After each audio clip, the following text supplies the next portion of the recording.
Hello दोस्तों, RRB NTPC का exam दे के आ चुके हैं भाई। और एग्ज़ाम देने के बाद मेरा जो एक्सपीरियंस रहा है कि एग्ज़ाम में पहली बात तो है कितनी प्रेजेंट रही, ये सभी को डाउट रहता। तो भाई प्रेजेंट मेरे एग्ज़ाम में सेंटर में भी लगभग 60 के करीबन रही थी। ठीक है, 60% लगभग प्रेजेंट थे।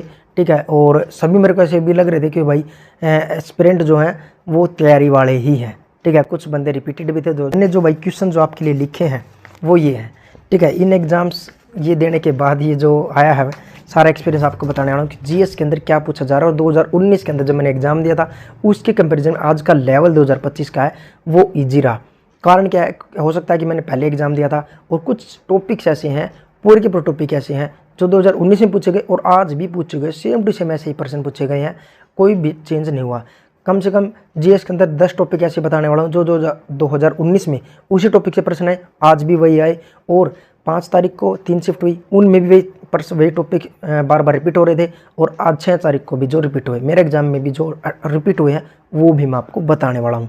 ठीक है, और साथ ही साथ आपको बताऊंगा कि रीजनिंग के अंदर क्या गलती नहीं करनी है जो मैंने की है भाई, जिसकी वजह से मेरे 2 से 3 नंबर कट गए हैं। लेकिन 30 में 30 भी ला सकते थे रीजनिंग के अंदर। रीजनिंग इतनी ईजी आ रही है, आपकी दिक्कत क्या है वो भी बताऊंगा। और साथ ही मैथ के अंदर कौन से टॉपिक इंपॉर्टेंट है, कहाँ से प्रश्न आ रहे हैं वो भी आपको वीडियो के एंड तक पता चल जाएगा।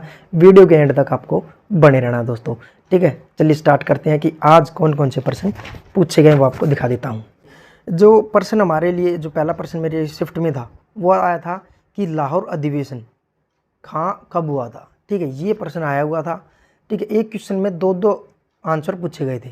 ठीक है, तो ये यहाँ से एक टॉपिक बन जाता है आपका, जो कांग्रेस अधिवेशन है, जितने भी कांग्रेस अधिवेशन हुए हैं, कौन अध्यक्ष रहा, कब हुआ, ये क्वेश्चन आपको करना ही करना है।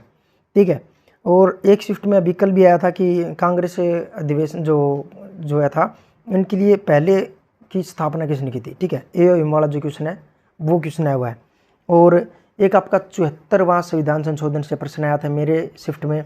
और आज जो आज नहीं, जो 3rd शिफ्ट हुई है 6 तारीख को, उसके अंदर भी एक प्रश्न आया हुआ है 105वां संविधान संशोधन, मेरे में 74वां संशोधन आया।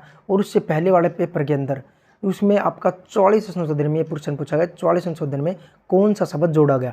तो आप यहाँ देख सकते हैं कि संविधान संशोधन से हर बार प्रश्न पूछा गया है। ठीक है, मेरे शिफ्ट में एक प्रश्न आया कि आर्टिकल 72 का संबंध किससे है। ठीक है, और उसके बाद जो शिफ्ट हुई, एक शिफ्ट में आपका आपने देखा भी होगा आर्टिकल जो 61 से पूछा गया है, आर्टिकल 108 भी पूछा गया है, आर्टिकल 289 भी पूछा गया है। तो ये प्रश्न आर्टिकल के लगातार पूछे जा रहे हैं। और फंडामेंटल राइट से भी लगातार प्रश्न पूछे गए। 51A से डायरेक्ट प्रश्न पूछा गया कि आर्टिकल 51A का संबंध किससे है। तो इस तरह के क्वेश्चन लगातार पूछे जा रहे हैं। तो आपको फंडामेंटल राइट और फंडामेंटल ड्यूटीज़ दोनों ऐसे टॉपिक है जहाँ से जो आर्टिकल डायरेक्ट पूछे गए हैं। और ये टॉपिक, कुछ टॉपिक इनमें से ही मैं आपको बताने वाला हूँ कि इनमें से ऐसे टॉपिक कौन से जो 2019 से पूछे गए और हर बार पूछे जाए हैं। एक प्रश्न आया था गरीबी दर की प्रतिशत कितनी है। ठीक है, एक आपका नगर निगम से प्रश्न पूछा गया था। ठीक है, मेरे शिफ्ट में एक आया था कि 16 वन का संबंध किससे है, उष्णकटिबंधीय वन का संबंध किससे है, ये आज की शिफ्ट में प्रश्न है। ठीक है, भारतमाला प्रोजेक्ट, इसकी लंबाई पूछी गई थी, लगभग 33-34 हज़ार के समथिंग है, ये प्रश्न पूछा गया है। ठीक है, और आपका रेल बजट यूनियन बजट में कब जोड़ा गया, संघ बजट में कब जोड़ा गया, ये प्रश्न है। तो एक प्रश्न यहाँ से जुड़ जाता है कि आपका रेलवे संबंधित जो भी प्रश्न बनता है आपको ज़रूर याद कर लेना है, क्योंकि यहाँ से क्वेश्चन एक बार फिर से पूछे जाने वाले हैं। ठीक है, और सेंसस एक ऐसा टॉपिक जो कि उस टाइम पे भी पूछा गया, 2019 में भी जनसंख्या से सीधे सीधे प्रश्न पूछे गए, जनगणना 2011 से, अब की बार भी प्रश्न वहीं से पूछा गया। ठीक है, एक आपका प्रश्न गया कि भारत की तटीय सीमा रेखाएं कौन से राज्य से नहीं गुजरती है, 4 ऑप्शन देकर एक आपको बताना था। ठीक है, एक पुस्तक, देखिए पुस्तक वाला प्रश्न पहले भी आए हुए हैं, अब की बार भी आए, हिंद स्वराज पुस्तक पूछी गई थी मेरी शिफ्ट में। ठीक है, एक शिफ्ट में मैंने कल भी एक रिव्यू देखा, उसमें भी आया था कि बाबरनामा पुस्तक किससे संबंधित है, ये प्रश्न पूछा गया। ठीक है, और नुआखाई त्यौहार का संबंध किससे है। ठीक है, एक त्यौहार आपका जो उसका क्या बोलते हैं, मैं नाम भूल गया यार, क्या नाम था उसका, नॉर्थ ईस्ट का एक त्यौहार था, कल भी मैंने एक देखा था, उसमें भी आया हुआ है। ठीक है, तो खास करके रिव्यू तो आप देख रहे हैं, तो रिव्यू तो जरूर देखते नहीं, उससे आपको पता चलता रहा कि कहाँ से क्या क्या प्रश्न पूछा जा रहा है।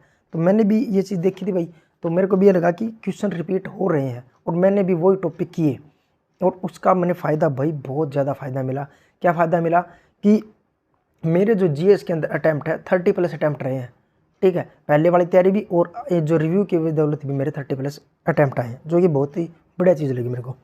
ठीक है, और रणथंभौर नेशनल पार्क से प्रश्न पूछा गया। ठीक है, आपका कल भी एक इसका सुंदरवन नेशनल पार्क आया था। ठीक है, एक उसके बाद मैं आपको बता देता हूँ, साइंस की बात कर लेते हैं अब हम। साइंस में कौन कौन से प्रश्न पूछे गए। साइंस के अंदर देखो, फिजिक्स से प्रश्न पूछा गया मेरे शिफ्ट के अंदर कि एक्सेलरेशन की डायमेंशन क्या है, LT-2। कल प्रश्न पूछा गया डिस्टेंस की डायमेंशन क्या है। ठीक है, और एक प्रश्न आपका पूछा गया फोर्स के SI यूनिट क्या है। ठीक है, बल की SI यूनिट पूछी गई। ठीक है, फोर्स का ही एक न्यूमेरिकल भी आया था, रेजिस्टेंस का भी न्यूमेरिकल पूछा जा चुका है। और लेकिन न्यूमेरिकल ऐसे हैं भाई, बेसिक न्यूमेरिकल हैं, बहुत आसान वाले। ऐसे नहीं है कि आपको न्यूमेरिकल आएंगे ही नहीं, बहुत आसान न्यूमेरिकल है। ठीक है, और उसके बाद साइंस के प्रश्न मैंने लिखे थे एक बार, एक जगह पे कहाँ पे लिखे थे। ठीक है, हाँ, एक आपका आया था केमिकल रिएक्शन से CuSO4 जो जिप्सम बनती है, उस रिएक्शन का नाम पूछा गया था। ठीक है, एक केमिकल रिएक्शन को बैलेंस कराना था, NaHCO3, इस तरह से इक्वेशन थी वो। ठीक है, ये आपके प्रश्न पूछे गए हैं। और अब बात कर लेते हैं भाई, कंप्यूटर के अंदर कौन से प्रश्न पूछे जा चुके हैं। देखो मेरे में आया था भाई HTTP फुल फॉर्म। ठीक है, एक MS पावरपॉइंट का प्रश्न आता है, मेरे पावरपॉइंट में अगर कोई फाइल डिलीट कर दे वो किस में जाएगी, तो सभी को पता है रिसाइकिल बिन में। तो MS वर्ड और MS पावरपॉइंट से पहले प्रश्न पूछे गए, आज ये प्रश्न पूछा गया भाई। ठीक है, और फुल फॉर्म कंप्यूटर के अंदर तो आपको सभी याद होनी चाहिए, सभी फुल फॉर्म पेपर में आ रही है भाई। ठीक है, उसके बाद अब मैं आपको वो टॉपिक बताता हूँ जो टॉपिक 2019 में पूछे गए, अब की बार भी पूछे गए भाई। पहला टॉपिक आपका कांग्रेस के अधिवेशन, यहाँ से प्रश्न पूछा गया। तो यार 2019 में पूछा गया, अगर आपको यकीन नहीं 2019 का प्रीवियस ईयर उठा के देख लेना, उसमें भी CBT 1 में प्रश्न पूछा गया त्योहार से। डांस से पूछा गया, कुचिपुड़ी पर डांस आया था मेरे में, तो डांस पिछली पहले भी आया था, आज भी आ रखा है। आर्टिकल्स बार बार रिपीट हो रहे हैं। ठीक है, नेशनल पार्क रणथंभौर मेरे में आया है, एक में सुंदरवन आया था, पहले भी आया हुआ है जब मैंने एग्जाम दिया था, अब की बार भी आ रखा है। अनुसूची से बार बार प्रश्न आ रहे हैं, अब मेरे में आया था 5वीं अनुसूची का संबंध किससे है। ठीक है, SI यूनिट्स पहले भी प्रश्न आया, आज भी प्रश्न आया। विटामिन से आज भी प्रश्न आया, मेरे उसमें था कि विटामिन B12 का साइंटिफिक नेम क्या है। ठीक है, इस तरह से प्रश्न आया हुआ था। तो 8 टॉपिक मैंने आपको बता दिया साइंस के, मतलब GK के, जहाँ से प्रश्न हर बार आ रहा है, आज भी आया है, कल भी आएगा, आता ही रहेगा।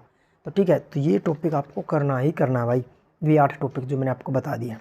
अब बात कर लेते हैं कि भाई रीजनिंग के अंदर क्या पूछा जा रहा है। देखिए रीजनिंग के अंदर मैं आपको, हाँ, GS की पहले बात कर ले। GS में मेरा अटैम्प्ट भाई 30+ रहा है, और मैं आपसे उम्मीद करता हूँ कि 40 में से अगर आपने अच्छी तैयारी की होगी थोड़ी बहुत, तो 30+ आप भी अटैम्प्ट अच्छे से कर पाओगे, राइट वाले, तुक्के नहीं लगाने भाई। उसके बाद रीजनिंग की बात कर भाई, रीजनिंग के अंदर 30 में से मेरे भाई 26-27 आराम से ठीक हुए हैं, आपके भी होंगे अगर आपने थोड़ी बहुत तैयारी कर रखी होगी। ठीक है, और 2-3 क्वेश्चन में थोड़ी सी गड़बड़ होगी, वो क्यों होगी, सीटिंग अरेंजमेंट के जो क्वेश्चन आए हुए हैं भाई, उसके अंदर जो है लेंदी आपकी स्टेटमेंट दे रखी है, 8-8 बंदे बिठा रखे हैं, राउंड बिठा रखे हैं एक टेबल के ऊपर, सभी का मुख केंद्र की ओर है, और फिर ये प्रश्न पूछे जा रहे हैं। और एक बात, सीटिंग अरेंजमेंट में सबसे जो दिक्कत वाली बात है वो ये है कि सीटिंग अरेंजमेंट के अंदर जो बच्चे बिठा रखे हैं वो इस तरह से बिठा रखे हैं कि भाई एक क्वेश्चन आपका मान लिया कि 25 नंबर क्वेश्चन पूछ लिया आपको, फिर उसके बाद 30 नंबर क्वेश्चन पे भी हो सकता है कि वो सेम क्वेश्चन की अगले बार वो पूछ ले। तो आपको क्या करना है, जब भी आप क्वेश्चन करते हैं, ठीक है, उसका डायग्राम बनाते हैं सीटिंग अरेंजमेंट का खास करके, तो उस डायग्राम को साफ एक कोने में रखें, क्योंकि ताकि जब नेक्स्ट क्वेश्चन उसी पे बेस्ड आए तो आपको दोबारा बनाना ना पड़े, उसको वहीं से आप कर पाओ। ठीक है, तो ये गलती आपको नहीं करनी है सीटिंग अरेंजमेंट में।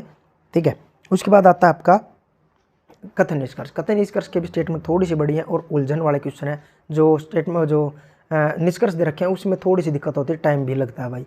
तो 2-3 क्वेश्चन में दिक्कत है, वरना 26-27 आप आराम से कर पाओगे रीजनिंग के अंदर। और जी इसका मैंने आपको बता ही दिया। और बच गया आपका मैथ का मैं आपको नेक्स्ट वीडियो में बताऊंगा। अगर आपके वीडियो पसंद आए तो लाइक कर देना, आपके डाउट रह जाते हैं तो कमेंट में ज़रूर बताना। वीडियो कैसे लगी बता सकते हैं।